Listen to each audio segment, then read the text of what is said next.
Innovator. Yeah, thanks very much. So welcome to all. Thanks very much for being here for this next exciting session. Also for everybody is online, don't hesitate to, when we have the Q&A, to then also ask questions online. Of course, it's a difficult format, but we'll try to get over it as well as possible under these circumstances. So maybe to start off with myself, I'm from Zurbrugg, so the Swiss Federal Institute of Aquatic Science and Technology, based in Dübendorf, next to Zurich. But today I'm representing the Swiss Water Partnership. And before I start handing over to the pitches, I would like to just use this opportunity to quickly present the Swiss Water Partnership for those of you that don't know it, and then we'll move on from there. Okay, so the Swiss Water Partnership is a group, I would say, of actors in Switzerland, all around water. I think they're the main actors in Switzerland, but there might be some missing. So if you feel like you're also one of those actors in Switzerland, which are working on international water issues, but also water issues in Switzerland, please do get in contact with the Swiss Water Partnership. Might be an exciting opportunity. And the idea is to really kind of build a community of practice, build a network, build a group which has this Swiss expertise on water, which can also propagate this into the world, can also create a dialogue, can create a body of discussion, but also a group of learning in Switzerland. So we are kind of organized, we have kind of 3 pillars of activities, as you see here. On one hand, this aspect of having a strong Swiss voice, but also this aspect of a dynamic learning platform where we interact among each other, but also with external actors to kind of build our knowledge further. And then this aspect of the water dialogue. Just to give you a few examples, so what we did, for instance, was this feedback, this consultation on SDG 6, on the water SDG for Switzerland.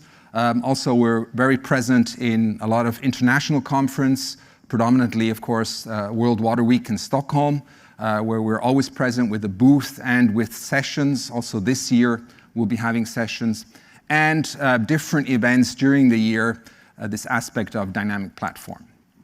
When you look at our membership, what you see here is that it's, I would say, 50%, around 50% is private companies. So either consultancies, but also larger industrial companies. And then a larger share is also nonprofit organizations. And then there's academia and some other groups, especially networks or professional associations, which are part of this community. You might not see the details of this slide, which is not very relevant. But what we want to show here is the areas of expertise around water, and you see really that they're very varied and quite broad. So that goes not only from technological aspects of water supply or sanitation, but really to watershed management, to political aspects, to policy issues, all around the theme of water. Here, also one aspect that we kind of are trying to propagate further as well is to connect partners, but also to conduct study tours, and also, of course, virtual exchanges, webinars, for instance, on the last Water Day in March, where we conducted a webinar looking at water issues, water quality issues.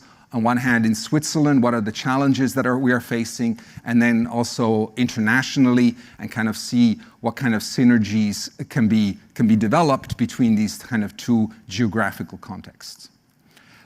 Some key activities here: Stockholm World Water Week, a study tour with Asian in 22, that's planned. The World Water Forum that's coming up in Senegal, of course, in March. And one special activities where we're really trying to reinforce our youth activities, where we engage with youth. So we kind of set a lot of focus on leadership for tomorrow.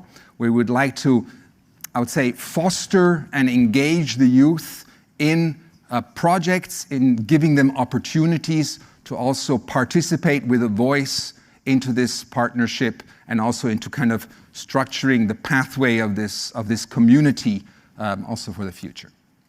So that was my very short brief on the Swiss Water Partnership. If you do have any questions, we have the Secretariat. Marisa here is here. She's, I think, also online available on the table of the Swiss Water Partnership, as far as I know. So if you want to join online onto that table to ask questions, to get more information, please do so. So with that, I would like to continue and maybe just give you an outline of the structure of this session. So what we have are 2 times 5 pitches, and in between we'll have a keynote presentation of the Solar Impulse Foundation, which will be held through a film. And for the first 5 pitches, after the first 5 pitches, we'll have a short Q&A session of 10 minutes before we then show the movie. And then we move to the next group of 5 pitches, where again, at the end, we will have a Q&A session. So please remember your questions for the individuals. Depending on time, we might fit in 1 or 2 questions, but not more. So please reserve your questions for the Q&A session at the end of the 5-person block. So I hope that's all clear. And then with that, I think we can just move on. And I'll quickly hand this over to you. Thank you. So our first speaker is Camille Crouzet from HIMAG so talking about next green standard solution for water treatment. So please, come.